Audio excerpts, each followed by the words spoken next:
Hello à tous, c'est Louisa, vous regardez Unlocked, l'émission qui décrypte les entreprises. On se retrouve aujourd'hui pour une édition spéciale Remote et pour cela, je reçois Carole et Jérôme de la Française des Jeux avec qui nous allons parler de leur campagne de recrutement puisqu'ils sont à la recherche d'alternants. Alors, quel est le nombre de postes ouverts et dans quel département? Comment se passe l'intégration des alternants? Ou encore, quelles sont les mesures qui ont été mises en place en termes d'inclusion et de diversité? C'est ce que nous allons voir en détail avec Jérôme et Carole. Mais avant cela, chez vous, si vous voulez retrouver davantage de contenu, vous pouvez vous abonner à notre page YouTube ou nous suivre sur notre Insta en tapant jobteaser_fr. Vous regardez Unlocked et on passe tout de suite au Pitch Minute. Bonjour Carole, bonjour Jérôme. Bonjour Louisa. Bonjour Louisa. Comment ça va? Très bien. Très très bien. En télétravail, vous me disiez aujourd'hui pour vous? C'est ça. Oui, télétravail. En télétravail. Alors, pour vous présenter, Carole, tu es responsable de la marque employeur du groupe FDJ. Oui, c'est ça. Quant à toi, Jérôme, tu es chef de projet RH. C'est ça. Alors, Carole, tu vas devoir nous pitcher en moins d'une minute 30 ce qu'est FDJ. Alors, est-ce que tu es prête? Je vais le tenter. J'ai confiance. Quand tu veux. Je me lance. C'est parti. Alors, FDJ, on est une entreprise qui est très, très connue en France. On a 25 millions de joueurs majeurs. On est la 2e loterie européenne, la 4e loterie mondiale. On se diversifie dans tout ce qui est divertissement au sens large avec une offre en ligne numérique qui est assez dynamique.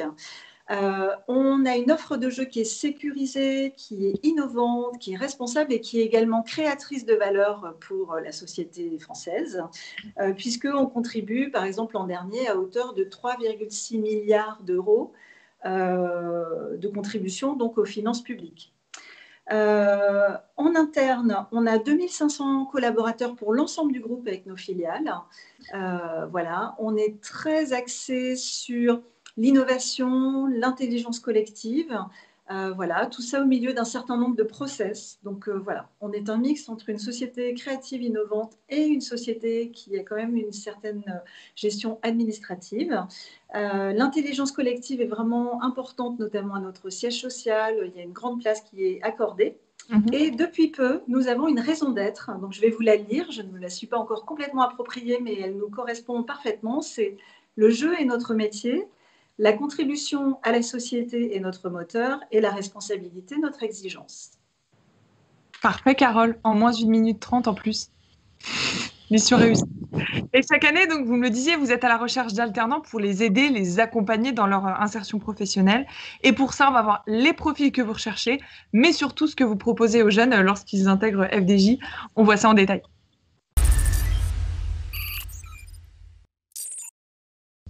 Alors, pour commencer, peut-être un petit mot sur le contexte actuel. Alors, pour le contexte actuel, en fait, donc, bon, bien évidemment, 2020, rien ne se passe comme prévu pour tout le monde.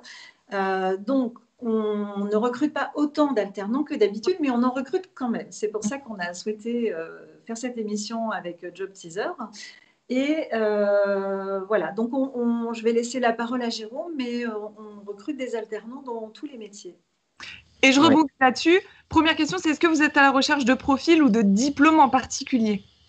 Non, pas du tout. En fait, on recherche alors différents profils, on a différents métiers. Ça peut être dans de l'IT, dans du marketing, du commercial. Donc, c'est vrai qu'on a un large panel.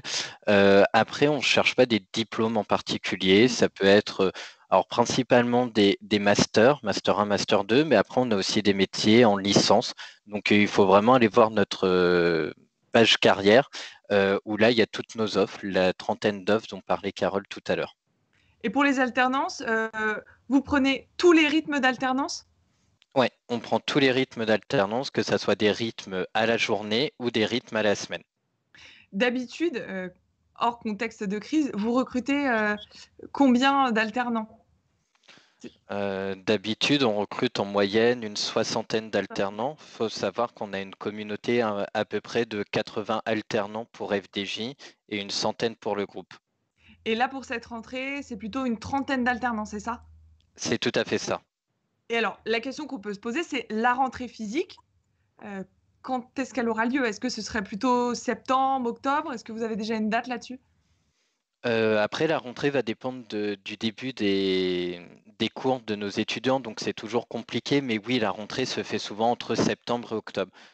C'est pour ça qu'on intègre en 2 parties nos alternants, une partie en septembre et une partie en octobre.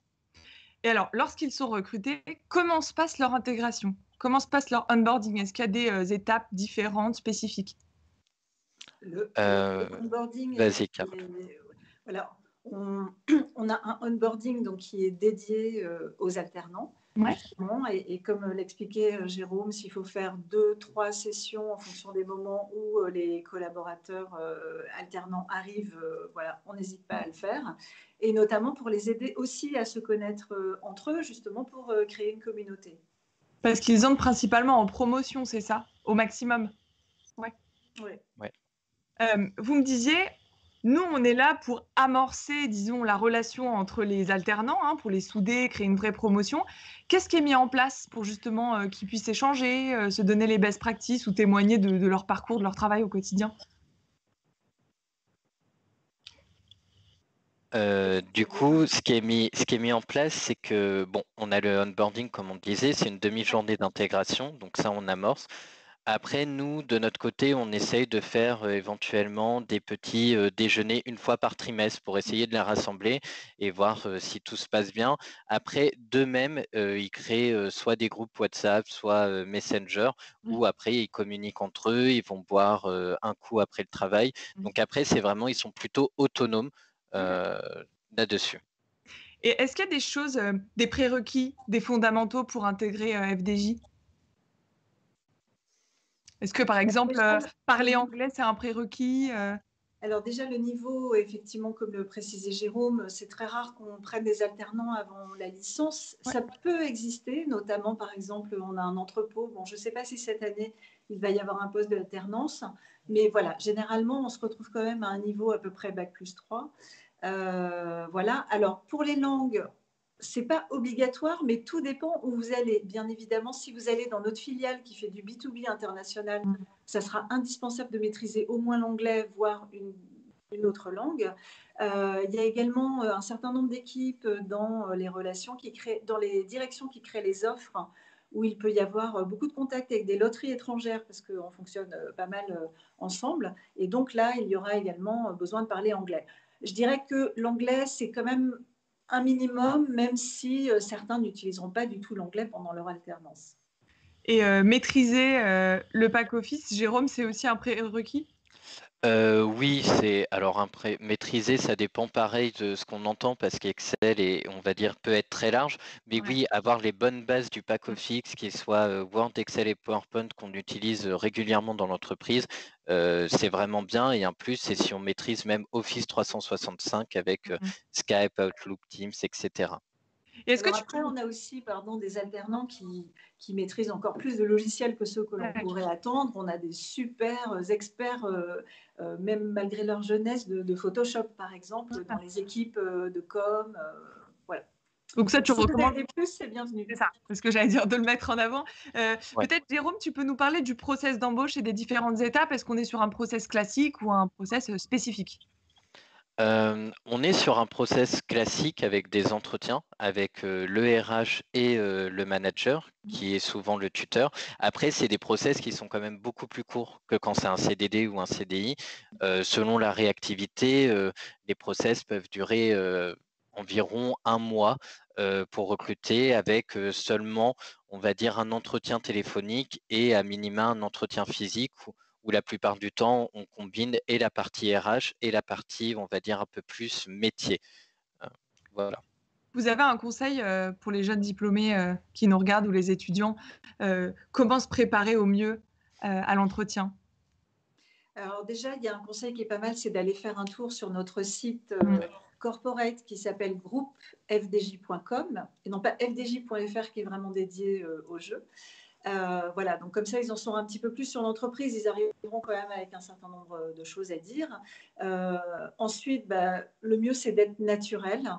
Voilà, puisque de toute façon, on va vous embaucher pour vos compétences, vos soft skills, voilà. Donc, soyez naturel. Et puis, bien évidemment, une qualité d'expression orale pendant l'entretien, un minimum de courtoisie. Enfin, je dirais, ça paraît presque des évidences, mais voilà, c'est quelque chose qui sera important dans le cadre des entretiens. Tu disais aller sur le site. Qu'est-ce qu'il faut savoir au minimum pour l'entretien? Vraiment la base, le minimum.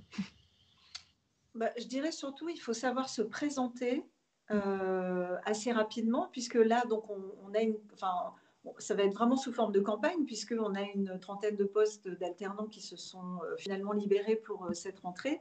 Donc, nous, les chargés de DAVRH qui font les recrutements vont voir beaucoup de gens en très peu de temps. Donc, plus les gens se seront préparés pour savoir se présenter, pardon, assez rapidement, voilà, de façon synthétique, mais sans que ce soit non plus avec un débit trop rapide. Enfin, il faut qu'on sente que la personne soit à l'aise pour dire qui elle est, quelles sont ses compétences, quels sont ses atouts, voilà, et puis qu'est-ce qui la motive, pourquoi elle a envie de venir chez FDJ, pourquoi elle choisit de répondre à telle ou telle mission qui est proposée dans le cadre des alternances. Voilà, je pense que si la personne sait faire ça et en gros, qu'en une demi-heure, elle va réussir à convaincre dans un entretien, elle aura de fortes chances d'être retenue. De se démarquer. Jérôme, Ouais. est-ce que tu peux nous dire ce que toi tu apprécies chez un candidat lors de l'entretien? Est-ce que par exemple tu as des questions phares, un peu type que tu aimes bien poser?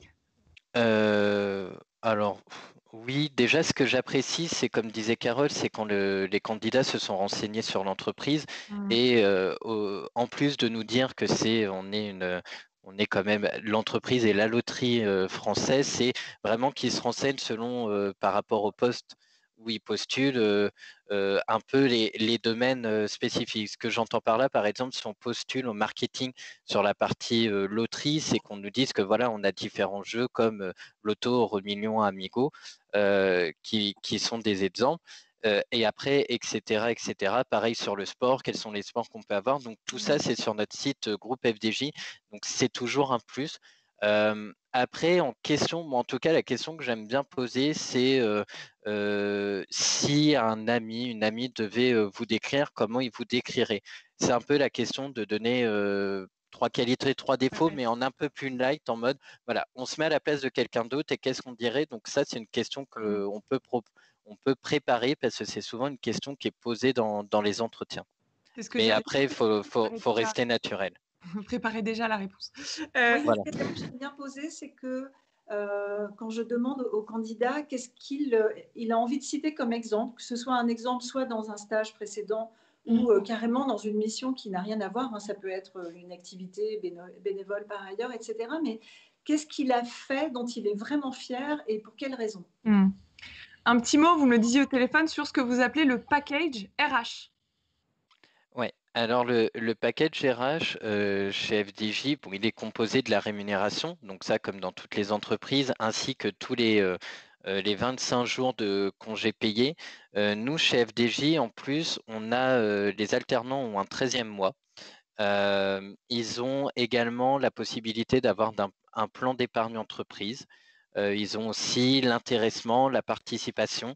Donc, on a vraiment un package RH, on va dire, qui est complet. En plus de ce package RH, on a des comités d'entreprise qui sont, moi, je trouve, et je pense que Carole le pense aussi, assez généreux, où on a des subventions pour aller au cinéma, pour aller voir des expositions, aller voir des pièces de théâtre. Donc, voilà, on a vraiment un package RH assez important, personnellement, je trouve, quand on est en alternance par rapport peut-être à d'autres entreprises. Et alors, pour parler de la qualité de vie au travail, est-ce que vous pouvez nous faire un petit retour sur justement les enquêtes Happy Trainees auxquelles vous participez? Peut-être un petit mot là-dessus. Oui, du coup, ça fait 2 ans qu'on participe aux enquêtes Happy Trainees, où on est même certifié Happy Trainees. Ces enquêtes-là sont importantes pour nous, pas seulement pour la note, mais surtout pour en fait mettre en place après des actions en interne dans l'entreprise. Même si on a des bons résultats, l'année dernière, par exemple, le point entre guillemets qui pouvait un peu pêcher, où on avait que 80%, enfin du coup c'était 8 sur 10, ça pouvait être le management ou en tout cas l'accompagnement des tuteurs. À la suite de ça, du coup, les alternants nous ont dit, grâce à cette enquête, ça serait bien de peut-être reformer les tuteurs sur leur rôle, leurs droits et devoirs, et c'est ce qu'on a fait. Et donc, du coup, même déjà cette année, avec l'enquête qui est en cours, qui n'est pas finie, on voit déjà les axes d'amélioration. Et alors, en parlant d'axes d'amélioration, on s'était parlé de diversité et d'inclusion, et notamment, Carole, peut-être que tu pourras en parler, d'un réseau féminin qui s'appelle À elle de jouer. Oui, alors déjà, la FDJ, c'est effectivement une entreprise qui est très engagée à plein de niveaux. On propose vraiment beaucoup de choses. Et donc, il y a un réseau féminin qui a été créé il y a quelques années. Une de ses particularités, c'est que c'est un réseau mixte. Donc, ça n'est pas un réseau qui est dédié aux femmes. Après, au sein des actions, et c'est toujours débattu en collectif, comme je vous disais, on aime bien l'aspect collectif et prendre des décisions ensemble.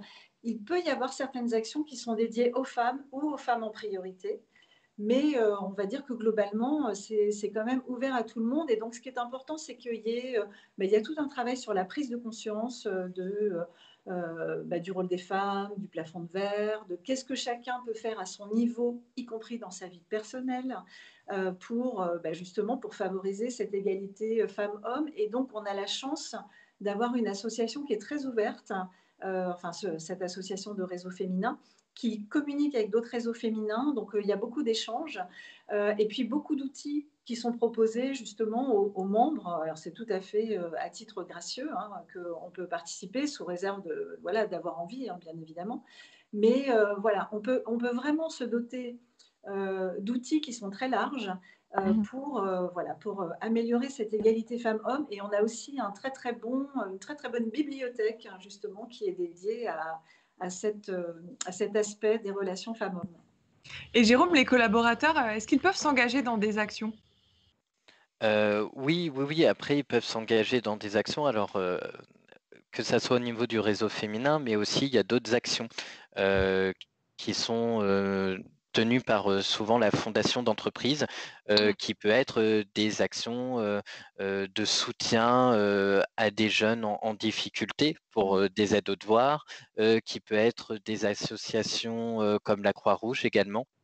Voilà, donc il y a différentes actions, donc les collaborateurs peuvent s'engager.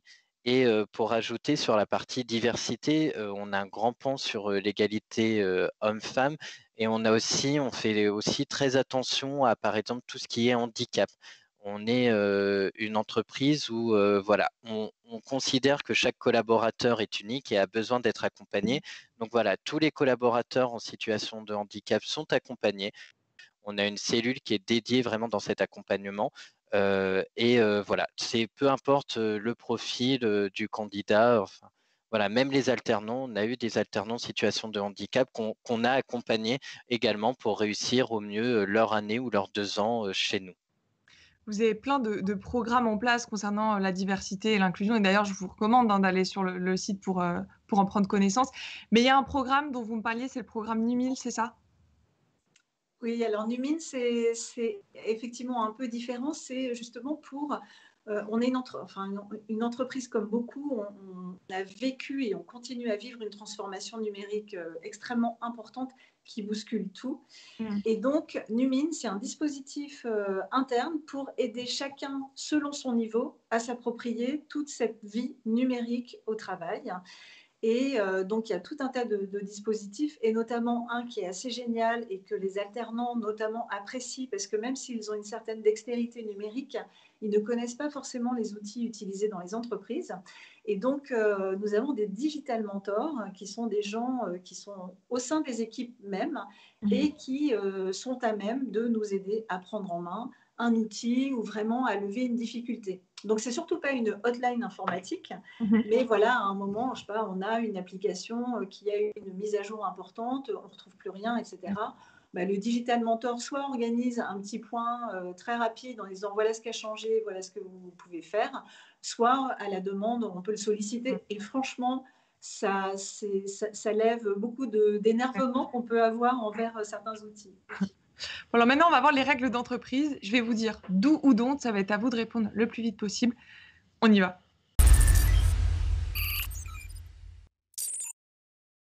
Alors, première question. Do ou don't aimer marcher pour ceux qui seront dans le bâtiment de Boulogne? Do. D'où Alors, pourquoi les bureaux sont immenses? on est dans un immeuble qui s'appelle Delta à Boulogne-Billancourt, à côté de TF1, qui est très grand et donc qui est construit en delta. Donc c'est un espèce de grand triangle et donc on passe notre temps, enfin on passe pas notre temps, mais entre deux réunions, etc., on marche beaucoup et voilà, c'est important de le savoir. Ouais. Alors, do ou don't aimer avoir un nouveau collègue tous les jours? Do.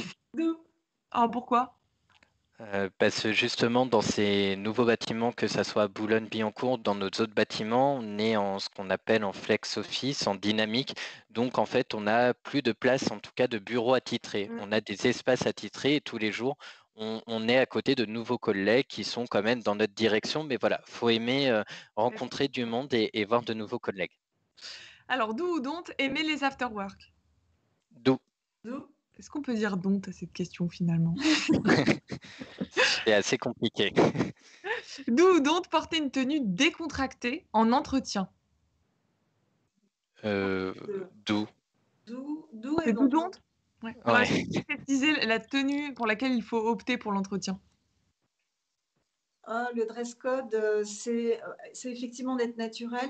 Euh, En fonction des postes pour lesquels on postule, en général, le costume cravate n'est pas quelque chose qu'on trouve facilement chez FDJ.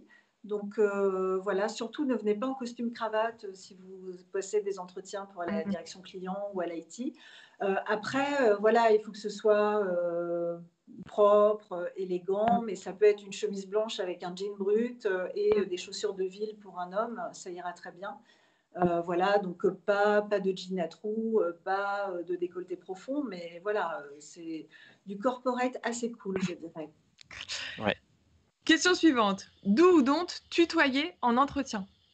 Don't. Don't. Tutoyer en entreprise? Do. Do. Do ou don't exprimer son avis quand on est alternant? Do. D'où Do ou don't dire qu'on ne sait pas durant l'entretien? Do. Utiliser les réseaux sociaux pour postuler? Do. d'où Parler négativement de son ancien employeur? donc Don't. Alors, comment on fait pour parler finalement d'une expérience qui s'est peut-être pas très bien passée? Comment le justifier? Euh, après, il faut pas parler de l'employeur en tant que tel et il faut plutôt parler du cas qui s'est mal passé. Enfin, un emploi, on a tous eu peut-être une mission, un emploi, une alternance qui s'est mal passée. C'est toujours expliquer pourquoi ça s'est mal passé, mais toujours dans les faits et par rapport à des missions, pas par rapport à un employeur. Sauf si c'était un problème avec le management, mais faut pas dénigrer. Faut surtout expliquer, essayer de comprendre pourquoi ça s'est pas mal passé. Et Et puis la l'idée, transition. c'est d'expliquer, l'idée, c'est plutôt de dire quels enseignements on en a tiré pour l'avenir. C'est ça. Et donc, sans transition avec ce que tu disais, Jérôme, do ou don't exprimer une frustration à son manager? Do. D'où Ils sont accompagnés, j'imagine? Oui. Ouais. Do ou don't demander des points réguliers à son manager? d'où Do. Do ou don't être force de proposition dès le début de l'alternance? Do. d'où Concernant l'entretien, do ou don't prendre des notes durant Do. l'entretien? Ça, c'est une plus-value. Ça peut être une force pour un candidat de prendre des notes ou pas forcément? C'est important, surtout si des fois les managers ou RH, ça peut se passer chez nous ou même ailleurs, demandent après un compte-rendu d'entretien. C'est toujours bien d'avoir pris des notes et ça montre toujours l'intérêt qu'on porte voilà, sur le poste, l'entreprise. Do ou don't travailler son body language pour l'entretien? Do. Vous êtes attentif ou pas au body language? Enfin, je dirais forcément, puisque une grande partie de la communication passe par le body language. Après, il faut être naturel, hein. Je pense que si la personne joue un rôle pendant un entretien, le recruteur va le sentir. Do ou don't demander à découvrir un autre service lors de son alternance? D'où Do. C'est possible. Et enfin, do ou don't contacter un ancien alternant? Do. Ça peut se faire par LinkedIn, par exemple. Oui.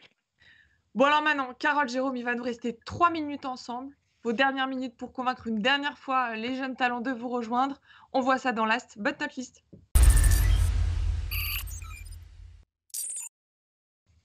Alors, qui veut commencer à nous dire son dernier mot?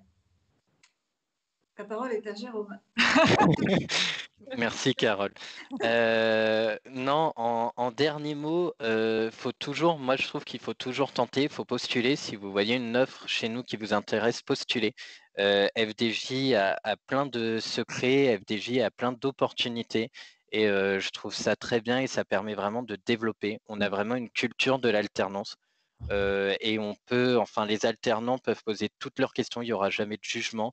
Et au contraire, on peut toujours proposer ce qu'on pense. Donc, rejoignez-nous. Carole, cette fois-ci, c'est ton tour. Alors, en effet, FDJ et le groupe, c'est une entreprise qui est quand même fantastique à découvrir parce que quand on voit les coulisses, on n'imagine pas tout ce qu'il y a derrière. Et notamment, j'encourage les gens qui sont dans le secteur de l'IT et du digital à nous rejoindre parce qu'on a quand même des dispositifs extraordinaires.